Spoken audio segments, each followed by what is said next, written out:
These tiny clay figures are more than just decorative objects. They tell the stories of the people who shaped the life of a small town. The flower vendor, the farmer, the housekeeper. These are Salvadoran miniatures, and as a kid, they would capture my imagination.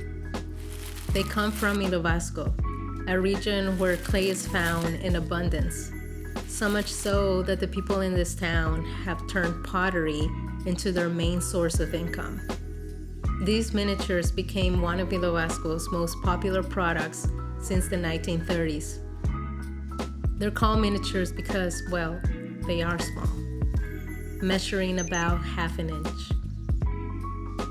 To put it in context, they're about the size of a penny, a pill, or a pushpin.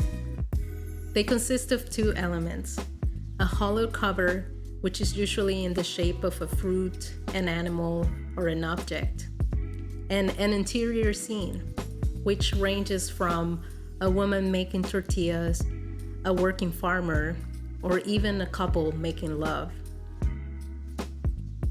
You never know what you're gonna find inside, which is why people also refer to them as sorpresas or surprises. The pioneer of this style of clay figures is Dominga Herrera. She was born in Ilovasco in 1911. Dominga's style became so iconic that it was even featured on this National Geographic magazine in 1944. The Museum of Popular Art in San Salvador has an exhibition of Dominga's work. I was able to visit recently, and I was marveled at the level of details in her figurines. Also on display is the work of other artists who were influenced by her. Over the years, these artists have been creating more complex scenes with miniatures representing historic moments, like this one that shows the signing of the Peace Accords, or this massive natural water park in Amapulapa.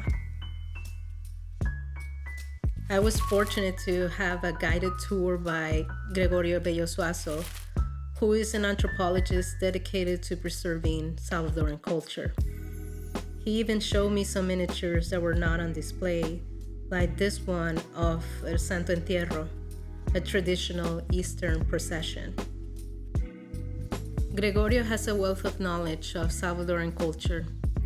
He has written several books and has dedicated most of his life to restoring historical pieces. When I asked him why he chose this line of work, he said, Las sociedades que pierden la memoria pierden gran parte de su ser.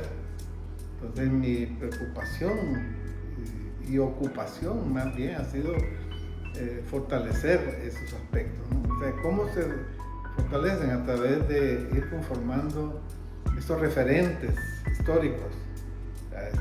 ¿Cuáles son los referentes históricos? En este caso, las tradiciones. Las tradiciones son referentes. Si pierdes la tradición, pues pierdes parte de tu historia. I agree with him. One of the things that I strive to do as a filmmaker is to share a little bit more about my culture. It's a way to preserve it. For my short film, Cooking with Claudia, I asked my parents to send me a couple of miniatures to decorate one of the sets. In the film, the main character learns that her cooking skills are meaningful for a community that's far away from home. I thought the perfect way to end the film was with a motif of a woman cooking as a representation of the people that shape the life of a small town.